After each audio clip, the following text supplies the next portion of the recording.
এক বৃদ্ধা অবাধে ডাকাতি লুটপাট চার দুষ্কৃতীর ব্যান্ডেল নলডাঙ্গায় চাঞ্চল্য।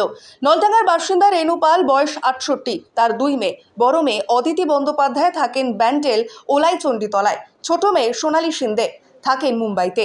২ মাস ছোট মেয়ের বাড়িতে ছিলেন বৃদ্ধা। সে সময় বাড়ি বন্ধই ছিল। গত সোমবার নিজের বাড়িতে ফেরেন তিনি। আজ ভোর রাতে ঘুম থেকে উঠে বাথরুমে যান। বেরিয়ে দেখেন ঘরে বসে আছে ৪ যুবক। তাদের মাথায় স্পটলাইট লাগানো। বৃদ্ধাকে দুষ্কৃতীরা বলে চিৎকার করলে মেরে দেবে। হাত পা বেঁধে রেখে শরীর থেকে সোনার গয়না খুলে নেয়। আলমারির চাবি নিয়ে আলমারি খোলে। পেনশনের ৩৫,০০০ টাকা তুলে রেখেছিলেন তা নিয়ে নেয়। ব্যাংকের বই, চেক বই, জামা কাপড় ছড়িয়ে ফেলে। একটা শাড়িও নিয়ে যায়। প্রায় ৪৫ মিনিট ধরে এই কাণ্ডটি চলে। বৃদ্ধা বলেন, দুষ্কৃতীদের বয়স ২২ থেকে ২৪ হবে। নেশা করেছিল প্রত্যেকেই। একজন তো ঘুমিয়েও পড়েছিল। ডাকাতি করার ফাঁকে বৃদ্ধার স্বামী কি করত, কবে মারা গেছে, মেয়েরা কোথায় থাকে, এসবও জেনে নেয় দুষ্কৃতীরা। বৃদ্ধার পাশেই থাকেন তার আত্মীয়রা। বৃদ্ধার যা মিতা পাল বলে, আমরা পাশে থাকলেও কিচ্ছু টের পাইনি। ঘনবসতি এলাকায় এই ঘটনায় আতঙ্কিত এলাকাবাসী। স্থানীয় বাসিন্দা তরুণ চট্টোপাধ্যায় পুলিশে খবর দেয়। ব্যান্ডেল পুলিশ ফাঁড়ি থেকে পুলিশ আসে ঘটনার তদন্তে। কোদালিয়া ২ গ্রাম পঞ্চায়েতের স্থানীয় পঞ্চায়েত সদস্য শুভঙ্কর রাহা বলেন, বড় রাস্তাগুলিতে পুলিশ টহল দেয়, কিন্তু ভেতরের রাস্তাগুলিতে পুলিশ যায় না। এর আগে পুরনো কোদালিয়ায় এ ধরনের একটি ঘটনা হয়েছিল। তবে নলডাঙ্গায় এই প্রথম। দুষ্কৃতীদের ধরুক, পুলিশ টহল বাড়ুক, এটাই চাইব। গতকাল রাতে এরকম ঘটনা এর আগে তো এখানে কোনো সময় হয়নি। কতটা আতঙ্কে আছেন? বহুত আতঙ্কে আছি। এবার পাশাপাশি বাড়িও হতে পারে, আগের থেকে এটা আমাদের সাবধান হতে হবে। আর মায়ের সেরকম কিছু টাকা পয়সা গেছে, মায়ের পাস বইগুলো নিয়ে চলে গেছে, সেগুলো যদি ওর ফিরিয়ে দেন, সোনাও কিছু গেছে, সামান্য কিছু, সেগুলো যদি পাস বইগুলো অন্তত যদি কাগজপত্রগুলো ফিরিয়ে দেওয়া হয় তাহলে খুব সুবিধা হতো। উনি একা একা বাড়িতে থাকেন? হ্যাঁ, উনি একাই থাকেন। তো দুশ্চিন্তার ব্যাপার চিন্তার ব্যাপার রয়েই যাচ্ছে। প্রশাসনের কাছে কি? প্রশাসন যদি আমাদের সাহায্য করে এটা ভালো হয়, তাহলে আমি ওদের উপর কি থাকবো। এলাকা জুড়ে খুবই আতঙ্কের। হ্যাঁ, এলাকা জুড়ে খুবই আতঙ্কের পরিবেশ তৈরি হয়ে গেছে। কি নাম? আমার নাম অদিতি ব্যানার্জি, আমার মা। রাত্রিবেলায় তো দরজা বন্ধ করে শুয়েছি। এই ৩টের আগে আমি বাথরুমে গেছি। বাথরুম থেকে বেরিয়ে এসে দেখছি ৪ জন এখানে বসে আছে। মাথায় হেডলাইট জ্বলছে সব। আমার ঘরে তো লাইট জ্বালানো ছিল না। তারপরে বললো, আপনি এখানে শুয়ে থাকুন। একজন আমার পাশে বসে রইল, আর ৩ জন আগে গয়নাগুলো খুলে নিল। তারপরে আলমারির চাবি চাইলো। চাবি আমি বললাম, খুঁজে নাও, ওখানে আছে, খোঁজো। খুঁজে বের করে টুকটাক সোনা ছিল ভিতরে, জিজ্ঞেস করে নিয়েছে। লাস্টে ব্যাগে ৩০,০০০ টাকা ছিল, যা যা কাগজপত্র ছিল। ব্যাগ শুধু নেয়নি, কাগজটার মধ্যেই ওরা জিনিসপত্র নিয়ে চলে গেছে। প্লাস্টিকটা বেশ বড় ছিল। না না, মারধর করিনি। আমি ওর সঙ্গে কন্টিনিউ কথা বলছি, মানে মারবি না আমাকে। আপনি বুঝতে পেরেছেন যে ওরা ডাকাতি করতে এসেছে? হ্যাঁ, আমি মারবি না। আমি চাবি দিচ্ছি, কানের দুলটা খুলতে পারছিল না, খুলে দিলাম। না, বাঁধিনি। জানলা ফান্না বন্ধ করে যাও, রাত্রে সব ঘুমাচ্ছে, জানে কেউ টের পাবে না, আওয়াজ করবে না।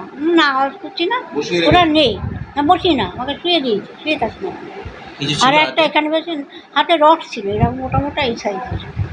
হ্যাঁ, পিছনে দেখলাম গামছা দিয়ে এরকম গোল কি বাঁধা, কি আছে জানি না, গলায় গামছা আর মাথায় হেডলাইট বাঁধা। আমার পাশে যেটা বলছে, হার্ডলি ওর ২০-২২ বছর বয়স হবে। মুখ খোলা সব, বোঝা যাচ্ছে না। বলছে, আমি তো ভালো করে তাকিয়ে দিচ্ছি, ওরা তো কাজ করেই যাচ্ছে না। বাংলায় কথা, বাংলায় কথা। ওরা ঢুকে হয়তো ওইদিকে ছিল, আমি ঢুকার না। আমি যখন বাথরুমে ঢুকেছি তখন ওরা ঘরে ঢুকে গেছে। আমি একা থাকি, আমি ছিলাম না। আমি হ্যাঁ, একটা পেয়েছি। হ্যাঁ, ২ মাস পরে আমি ১০ তারিখ, ১১ তারিখে ঢোকার কথা। ১২ তারিখে সকালবেলা ঢুকেছি। ১১ তারিখে না, হ্যাঁ ১১ তারিখে সকালে ঢুকেছি। ১২ তারিখ আছে, ১৩ তারিখ, আর ১৩ তারিখই তো অপারেশনটা হলো। এখানে কতদিন বসবাস করছে?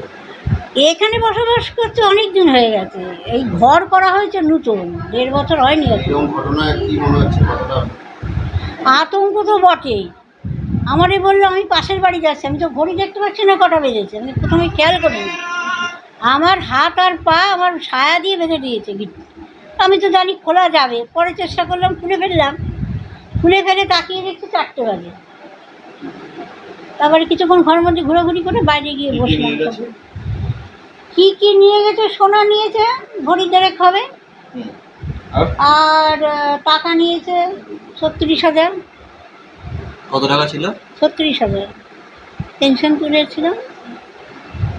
আর কিছু পাইনি? আর কিছু টুকটাক এখন কি কোথায় পেয়েছে খুঁজে মনে থাকে না। চুরি ছিল, মানে ওই সব মিলিয়ে ভরি 1.5 শোনা হবে হয়তো তুলতে পারে। আর নগদ টাকাটা। কোনো কাগজপত্র? কাগজপত্র তো এখন বুঝতে পারছি না, সব না কাগজপত্র নেয়নি, কেননা বুঝলাম ও যা পেয়েছে ওই প্লাস্টিকটার মধ্যে ঢুকালো, একটা শাড়ি ওর ভিতরে ঢুকালো, মানে কী শাড়ি নিয়েছে জানো? শাড়ি তো ওখানে নতুন শাড়ি প্রচুর নিয়েছে, ওই সব কিছু নেয়নি। কারণ ওই সকালে বেরোবে, ওসব নিলে তো মুশকিল না, ধরা পড়ে যাবে। আমরা টিভিটা নিয়ে যা, ওটা রেখে যাবে কিনা, নিয়ে যা প্লিজ। আমি তুই করেই কথা বলছি। আমার 70 বছর বয়স, আমাকে মারবি না। আমার মেয়ে বম্বে থাকে, এই যে ছবি দেখ কী করে, জামাই মনে একটা মেয়ে বলেছে। জিজ্ঞাসা করছিল জামাই কি করে? হ্যাঁ, আমি বম্বেতে কী করে আমি জানি না। আর স্বামী কতদিন মারা গেছে? মনে হয় 5 বছর। আমি মারা গেছে তো অনেক 50 বছর হতে চলবে। এরকম ভাবে কথা বলছিল আর হ্যাঁ, আমি দেখছিল নাকি? হ্যাঁ, কথা বলছি ওর সাথে নর্মাল সুস্থ মানুষের মতন।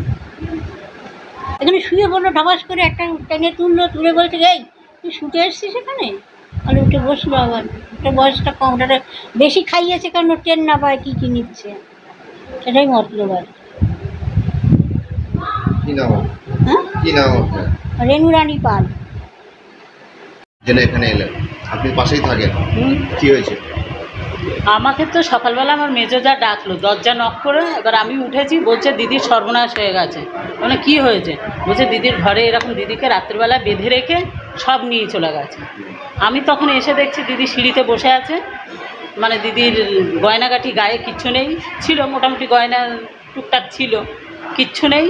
আমি বললাম যে সব খুলে নিয়ে গেছে। আর কি নিয়ে? আর টাকা, কালকে পেনশন তুলেছিল, টাকাটার ঘরে রাখা ছিল। দিদির চেক বই, পাসবই, 2টো ব্যাংকের, তারপরে টাকা সব নিয়ে চলে গেছে। আর ওই ঘরে যা দেখছেন আলমারি। কতজন ঢুকেছিল? হ্যাঁ, কতজন ঢুকেছিল? 4 জন। 4 জন ছিল। 4 জন। ওরা কি আগে থেকে ঢুকেছিল না তালা ভেঙে ঢুকেছিল? এটা আমার সন্দেহ। তালা ভেঙে ওরা আগেই ঢুকে হয়তো পাশের ঘরে ছিল, পাশের ঘর তো খোলা, ওখানে বসেছিল, অপেক্ষা করছিল কখন দরজাটা খুলবে। দিদি খুলে বাথরুমে গেছে, এই যে বাথরুম থেকে বেরিয়ে ঘরে গিয়ে দেখছে খাটে সব বসে আছে। এবার দিদি ঢোকার সঙ্গে সঙ্গে দিদিকে বললো এখানে বসো। দিদি বসলো খাটে, বসার পরে দিদির থেকে বললো আলমারির চাবি দাও। দিদির গা থেকে আগে গয়নাগুলো খুলে নিয়েছে, বলছে এইটা দাও ওইটা দাও। ওদের হাতে ছিল এরকম সাইজের রড হাতে, এখানে বাঁধা, ওর সঙ্গে লাইট জ্বলছে। হ্যাঁ, আর কয়লা খনিতে যেমন থাকে, হ্যাঁ এখানে লাইট জ্বলছে। আমি অবশ্য দেখিনি, দিদি বলল যে এরকম লাইট ছিল, আর হাতে আবার ছোট লাইটও ছিল। দিদিকে বললো যে গয়নাগুলো খুলে দাও, খুলে দিচ্ছে। বা কানটা ধরে টানাটানি করছিল, তখন দিদি বলছে আমি খুলে দিচ্ছি, দাঁড়া আমি খুলে দিচ্ছি। দিদি খুলে দিয়ে দিল, দেওয়ার পরে এবার দিদির হাত পা বেঁধে খাটে রেখে দিল। পাশে একজন বসেছিল, দিদি কখনো মুখ দিয়ে কিছু বলতে যাচ্ছে, চুপ চুপ মেরে দেবো, এটা দেখেছিস তো ওই যে রডটা দেখাচ্ছে, মেরে দেবো। আর পিছনে এরকম বাঁধা ছিল গামছার সঙ্গে, এরকম গোল গোল ওর মধ্যে আছে কিছু, মানে সন্দেহ করছে বোম টোম থাকলেও থাকতে পারে। তারপরে দিদিকে বেঁধে রেখে এবার বলছে আলমারির চাবি দে। দিদি বলছে ওখানে আছে, বার করে নাও। বার করে ওই আলমারির চাবি সব খুলে দেখেছে। দিদি বলছে আমি একা থাকি, আমার এখানে গয়নাগাটি কিছু নেই, তাও ছিল যা ছিল টুকটাক ওগুলো সব বার করে নিয়েছে। ওই তো সব তছনছ করেছে। কোথায় গিয়েছিলেন উনি? ছোটো মেয়ের কাছে বম্বে, কবে ফিরেছেন? সোমবার। সোমবারই ফিরেছেন? সোমবারে। উনি কি একাই থাকেন বাড়িতে? হ্যাঁ, বাড়িতে একা থাকে। আগে তো আমরা সবাই একসঙ্গে থাকতাম এক বাড়িতে, এখন এই সব আলাদা আলাদা বাড়ি হয়েছে। নতুন বাড়ি হয়েছে? হ্যাঁ, সবার নতুন, এখনো সবার কমপ্লিট হয়নি, হচ্ছে। তো ফাঁকা ক মাস ছিল বাড়িটা? 2 মাস মতো? 2 মাস পুরো ফাঁকা ছিল, তখন কিছু হয়নি? তখন কিছু হয়নি। আমাদের তো কেউ কোথাও গেলে পুরো বাড়ি ফাঁকাই থাকে। এই ভিতরে ঘটনা হচ্ছে সকালবেলা যেটা জানতে পারলাম, আমি এখানকার হচ্ছে সদস্য 120 নম্বর ওয়ার্ডে কোদালিয়া 2 নম্বর গ্রাম পঞ্চায়েত। সকালবেলায় খবরটা পেলাম যে এই হচ্ছে রেনু পাল, পাড়ার মধ্যে একজন বয়োজ্যেষ্ঠ মানুষ, ওনাকে বেঁধে রেখে ওনার বাড়ির পুরো ডাকাতি করে হাজার হাজার টাকা, গয়না এবং হচ্ছে ব্যাংকের পাসবই থেকে চেকবুক সব চুরি করে নিয়েছে এবং ওনাকে বেঁধে দিয়ে রেখে দিয়ে চলে গেছে। পুলিশকে আপনারা জানিয়েছেন? আমরা তারপর এসে আমি পুলিশকে ফোন করি, পুলিশ যথারীতি এসে এখন ইনভেস্টিগেশন চলছে। মানে এই ধরনের এরকম একটা গেঞ্জি জায়গায় এরকম একটা এইটা মেন ব্যাপারটা যে ইন্টেরিয়ারের মধ্যে পড়ছে, মেন রাস্তার উপর দিয়ে পেট্রোলিং তো হয়, কিন্তু এটা ইন্টেরিয়ারের মধ্যে এখানে কোনো পেট্রোলিং হয় না এবং এখানে সচরাচর কারোর কোনো নজরও পড়ে না। এবং এনাদের পেছনে আর একটা ঘর আছে, সেই ঘরটি মানে যেটা হচ্ছে ওরা শুয়ে যাওয়ার পরেই ঘটনা ঘটেছে। মানে এই ধরনের এরকম বেঁধে রেখে ডাকাতি এটা সচরাচর এর আগে এখানে কোনোদিন হয়নি, কিন্তু আমাদের পাশেই কোদালিয়াতে, ওল্ড কোদালিয়াতে 2টো ঘটনা এরকম ঘটেছে, কিন্তু সেখানে যথারীতিভাবে রড দিয়ে ঘা মারা হয়েছিল, কিন্তু এখানে সেরকম কিছু করেনি, কারণ উনি টোটালি সাইলেন্ট ছিলেন, যার জন্য হয়তো কিছু করেনি, তাহলে হয়তো জীবনহানি পর্যন্ত হতে পারত। ওনারা তো এখানে ছিলেন না। ওনারা ছিলেন না, উনি কালকেই এসছেন এবং আজকেই উনি পেনশন তুলেছেন, হয়তো কোনো রকম খবর পেয়েছে, ওনার পেনশনের ব্যাগটা ধরে নিয়ে গেছেন, যেখানে ওনার হাজার হাজার টাকা এবং হচ্ছে চেক বই আর হচ্ছে ব্যাংকের বই ছিল, ওটাও নিয়ে চলে গেছে। এরকম ঘটনা এর আগে নিরাপত্তা এখানে কোনোদিন হয়নি, এখন স্বাভাবিকভাবে মানুষ এখন একটু ভীতস্ত্রস্ত যে আগামী দিনে এটা যদি আবার ঘটে, কারণ এই ফার্স্ট টাইম আমাদের এখানে ঘটলো, আগে তো কোদালিয়াতে ঘটেছে, এবার এই প্রথমবার ঘটলো এই জিনিসটা। তো সেই হিসাবে প্রশাসনকে বলা হচ্ছে যাতে সেই হিসাবে স্টেপ নেওয়া হয় আগামী দিনে। কি নাম আপনার? আমার নাম শুভঙ্কর দা, সদস্য কোদালিয়া 2 120।